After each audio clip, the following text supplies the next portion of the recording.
Hello lovely people, how are you all doing today? I do hope you are well. I'm well, but I'm hungry. So I'm doing a cooking video with you, and this is a perfect recipe to share for those moments when you're in a real hurry, or you're just really hungry right now. You've been busy all morning. Get this on for lunch. It's gorgeous. Works perfectly well for supper too. I'll talk about portions when we get to the end and how you might switch things up. I'm going to do a sort of spaghetti bolognese, except I'm not using spaghetti, and it's meat free, of course, but it's also corn free. So I made some notes actually. I did some weights and measures and looking up. I'm using mushrooms today instead of corn. And again, another reason for sharing, because some of you may be thinking along the lines of ultra-processed foods, that you'd maybe like to cut down on the amount of corn you use. I'm not knocking corn. I use it from time to time, once or twice a year. I especially like the chunky bit in a curry. That's really yummy. But like I said, it's a massively processed food.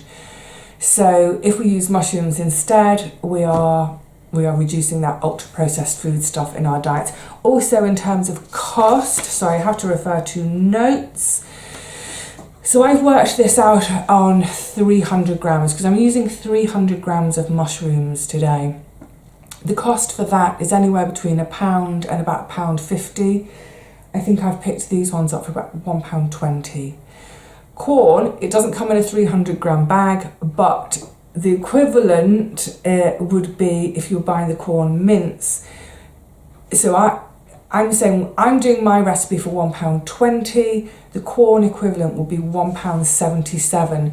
So not only are we cutting out the ultra processed, we're also cutting a bit of the cost. And now I don't normally do this, but I thought, what with the time of year, it's something that probably quite a few of you are thinking about, calories. I have been asked in the past to do the calorie content of my meals, and frankly I've avoided it because it's a lot of faff, because quite often rarely do I weigh anything. I just chuck it in by, I think, a handful of this, 2 handfuls of that. So to work out the calories, I would have to weigh everything and then go and look up the calorific content of 100 grams of that, whatever, extrapolate that.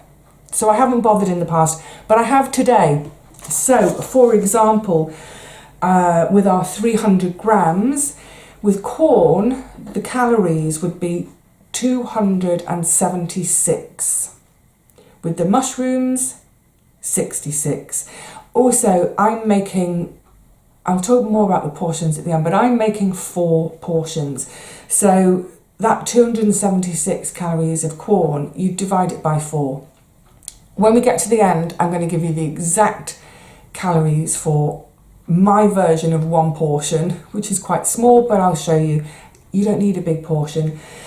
So yeah, so mushrooms over corn, cheaper, less calories, less processing, hopefully less packaging. You can buy mushrooms loose, you can't buy corn loose. The other thing with this recipe, like I said, I'm going to have it with pasta today. It's really versatile because with the addition of, say, a tin of tomatoes, a tin of kidney beans, and a little bit of chilli powder chucked in, you've suddenly got a chili sans carne. So yeah, really easy recipe, versatile, cheap, nutritious, never mind all that. Let's have a quick look at the ingredients and then let's get cooking, because I really am hungry today. Lovely simple ingredients, and quite a lot of it you should have in your store cupboard probably too. So let's crack in. I'm going to use olive oil to saute everything at the beginning. That's 300 grams ish. I think I've worked out the calories on this on 250 grams, but this happens to be a 300 gram box. So 300 grams of mushrooms, 100 grams of spinach, that's just been washed, oh, dripping everywhere, a portion of pasta. So a single person's portion of pasta is 50 grams, which is the equivalent of 1 cup. I'm going to use 2 or 3 cloves of garlic. You use as much garlic as you like or don't like. An onion, that's a bit of a tiddly onion actually, so I might put extra garlic in. 4 tablespoons of tomato paste and some lemon juice, that's half a lemon. I'm using lemon juice because I don't like vinegar. If you like vinegar, then I'd say instead of lemon juice, do a splash of vinegar in this. And some herbs. I happen to have oregano and thyme. If you've got a sort of a herbe de Provence, mixed herbs, whatever, chuck a bunch of herbs in. With dried herbs, probably I'll do probably a teaspoon of each. I like a lot of herbs, but if you're using a mixed herbs, maybe just 1 teaspoon. Right, so the main thing with this dish, like I said, is really quick, but the first thing is to get the mushrooms chopped really, really quite fine, and that's the bit that takes me a while because I'm not a massively quick chopper. I'll show you that when we're done and talk you through the stages and the processes. I'm just going to mention timings for you if you're doing this at home. I haven't started my pasta yet, so I always use wholemeal pasta. It takes 10 minutes. I've got my pan ready for it. You could probably, I think, start the pasta and then get on with this. It's only about a 10-12 minute recipe. I haven't started my pasta yet though, because I think, I might put it on. I was worried it's going to be too noisy. Is that too noisy, hissing in the background? Anyway, it's on now. So get your pasta on if that's how you want to do things. The onion and the garlic are in. They've been in for about 5 minutes on a lowish heat. Just gently sautéing away. I don't want to get any colour on them. I'm just softening them and letting all those gorgeous juices come out. And now, so while that's been happening, that's about 5 minutes, I've been chopping the mushrooms because that's what takes a while to get these finely chopped. The onion and the garlic are quite finely chopped too, because unlike with so many of my soups, this isn't going to be blended. So nice small pieces. In go all the mushrooms. And don't worry, it's going to look like things won't fit into your pan, but the mushrooms will shrink down quite a lot. Quick little stir of everything together. Get the mushrooms into those lovely kind of juices from the onions and the olive oil. Now I'm going to turn that up to a high heat. For a couple of minutes or so, I'm going to keep giving it a scrudge so it doesn't stick. I should just say as well that originally, I think this recipe is one of Jack's recipes, I think. But it's just such a lovely basic recipe, and like I say, with quite a lot of store cupboard stuff. So with the spinach, you could use frozen spinach. You've probably got tomato puree, the herbs, you've probably got an onion knocking around, the pasta. So it might be that the only thing that you need to go and buy are the mushrooms. So if you know that that's the kind of stuff you keep in your store cupboard and the frozen spinach, and you're on your way home in the evening after work, and you're thinking, I don't know what I'm going to have for my dinner tonight, I'm starving, I can't be bothered cooking, I'm tired, I'll just get a takeaway on the way home, or I'll pop into one of my Tesco's or whatever on the way home and get myself a ready meal, pop it in the microwave. All you need to do is pop in and get yourself some mushrooms. Get yourself home, kick your shoes off, have a wash, kick your shoes off, sit for 5 or 10 minutes with your partner, whoever, moan about your day for 5 or 10 minutes, get in the kitchen, 20 minutes later, less, you'll be sitting down to a gorgeous bit of supper at a fraction of the cost of buying a takeaway or a ready meal. Am I selling it to you yet? So, I want to give that another minute or so. Then I don't need to keep it here for all the stages. It's going to take ages to come to the boil. Once I've had this on there, I've got it on the highest heat now. I'm sort of browning the mushrooms, sweating them down. They're shrinking by the second. It already smells so lovely. Actually, let's do this in real time. I was going to turn you off and bring you back, but we might as well do it in real time. I'm basically going to add all the other ingredients. Oh, let's put the garlic away. Look at me with my fancy pants fridge door that I can open without having to hold it and put it back on and jam it with a chair. The freezer's on, more on the freezer, and I'm going to be doing some more cooking. I'm doing a load of cooking at the moment because I'm catching up. Is that enough? Yeah, and you'll see in the bottom of the pan, I won't even try and show you because there's so much steam, you'll see quite a lot of moistness. Now I'm going to turn it back down to, if it was on a scale of 1 to 10, I'm turning it back down to about 3. That's not in terms of sort of temperature, that's, you know, in terms of fierceness of flame. Right, let's get adding everything else. So some herbs. I'm not going to bother with a spoon. My hands are clean. Get the herbs in. Already I'm in the Mediterranean. Squeeze that lemon juice, or at this stage, if you like vinegar, you'll be adding vinegar. Tomato paste. If you don't have any tomato paste, you could just use a can of tomatoes, you know, a standard tin of tomatoes. You might find it's too liquid. Oh, I should have mentioned, I do want a bit of liquid. Hold your horses, let me get a bit of liquid. 100 ml, just a little bit of liquid. Yeah, if you use a tin of tomatoes, you might find that you like the consistency, it'll be more runny.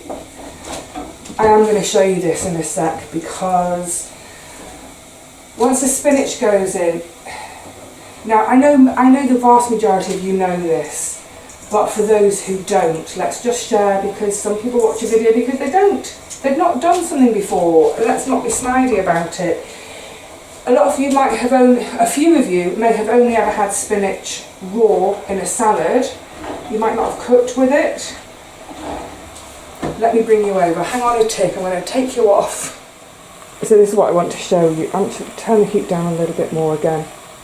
If you've not cooked with spinach, it looks like, oh my goodness, I'm going to try and hold camera and cook. It looks like, oh my goodness, there's way too much. But it really does reduce down to this is hard, camera in one hand. It really does reduce down to not very much at all. I'm sorry, this is now impossible. I'm going to let this sweat down for a couple of minutes or so. Then I'm going to look again to see if I want to add a bit of water. I almost certainly will want to add a bit of water. It's only about 100 mils or so. And that's what I was saying, if you're using a tin of tomatoes instead of the puree, you may not need to or want to add water. Right, that's underway. I will show you once it's ready for serving. Right, let's get serving. So, I've put my, I just put my plate on the top to warm the plate. Oh, and by the way, I just got the Marmite out to remind myself to say, you could even put half a teaspoon of Marmite in this as well if you wanted it to be even more umami. But that's my finished sauce. Call it Bolognese, Fakeinaise, whatever you want. Now, I'm saying that that's 4 portions for me. Some of you, let me just hold on, reaching for a spoon. I'm going to just get the spoon to scrape a bit to give you an idea. Now, some of you may think that's not enough. You know what? Make it into 3 portions. Make it just 2 portions if you want. But for me, that's 4 portions. Also, I meant to mention that, of course, you could have this with... I'm having it with pasta. You could have it with quinoa, with couscous. You could have it in a baked potato. Now, the other thing is, of course, we all know, so that's my pasta's cooked and drained.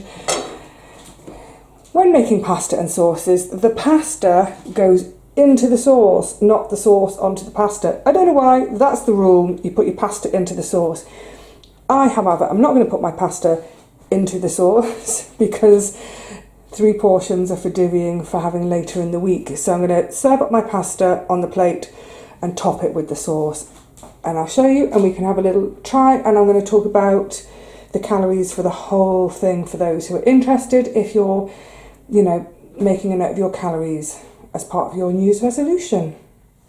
Oh, it's steaming away. Right, so this is what I mean about portion size. I think that is plenty for one person. Of course, once I start tucking into it, I'm going to mix all the pasta and the topping around. But can we do this without getting a steamed lens? Yeah, I think that's absolutely plenty for one person. Right, what I'm going to do is I'm going to actually eat this off camera and enjoy it, and then resume and just finish off with some numbers. Right, bon appetit, Vivi. Oh my goodness, I feel deliciously replete. My tummy is happy. I feel smugly deplete. Sorry I couldn't share any with you. Excuse me. I've got my pots here ready to divvy out. They're just going to go in the fridge because actually I've never tried freezing it. It goes too quickly. But just to give you an idea of that portion size again. Now I know it doesn't look much, but when you think your pasta is going to be probably double that, it's more than enough, trust me.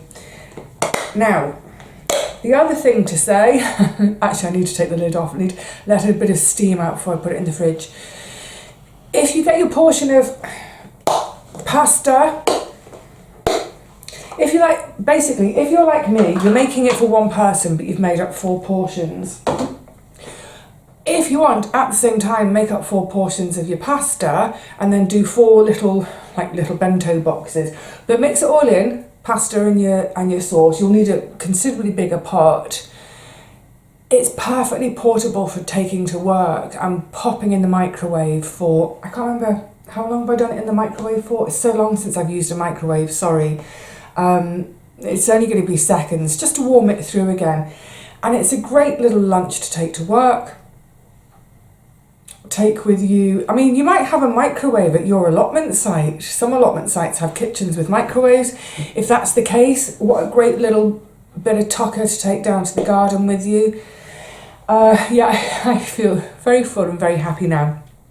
Now, I did mention lots of notes, lots of maths about the calories. I did work it out for the whole dish in the end. So that's the calories in the mushrooms, the spinach, the tomato paste, the onion, the garlic, the olive oil. I haven't included the pasta in this because you may want less pasta, more pasta, you may use white. I don't know if white pasta is less calorific than brown pasta. I don't know. You might be having it with... This is just for the bolognese, let's call it bolognese sauce, whatever you want.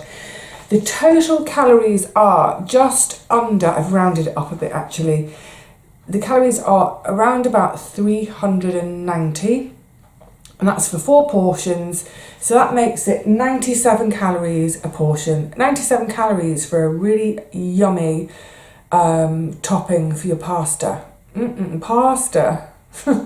Pasta. With corn, it would have been 151, so it's a third less on the calories than corn. The vast majority of those calories, just to mention, of the 390, 240 are there, oh, excuse me, that's alarm. I've got alarms going off all the time at the moment. Excuse me 1 second. Oh, that is how life is at the moment. It's just so, sometimes I feel like I could cry. It's just stressful trying to remember. And anyway, back to the calories.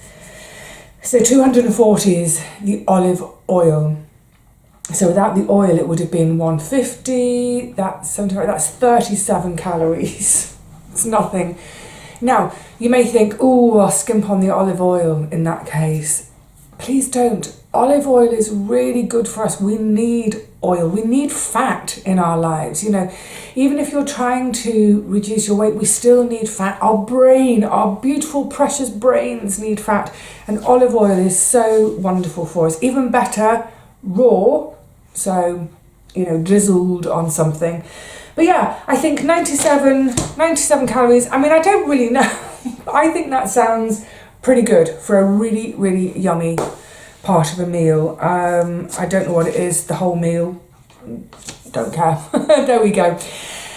Anyway, my lovelies, I need to go and attend to what that alarm was for. And I'd set another alarm for something else this afternoon. Never mind any of that. For now, I've had a really, really yummy lunch, which didn't take too long. It's full of lovely nutrition. Great. It's filled me up and it's going to energise me for the next 6 or 7 hours until I start to think about supper and what I'll have for supper. I don't know yet. You don't need to you don't need to sit here listening to my brain ticking, thinking, what should I have for dinner tonight? Actually, I do know what I'm having for dinner tonight. Lovely people, I will see you all again really soon, I hope. And yeah, in the meantime, have fun in your kitchens.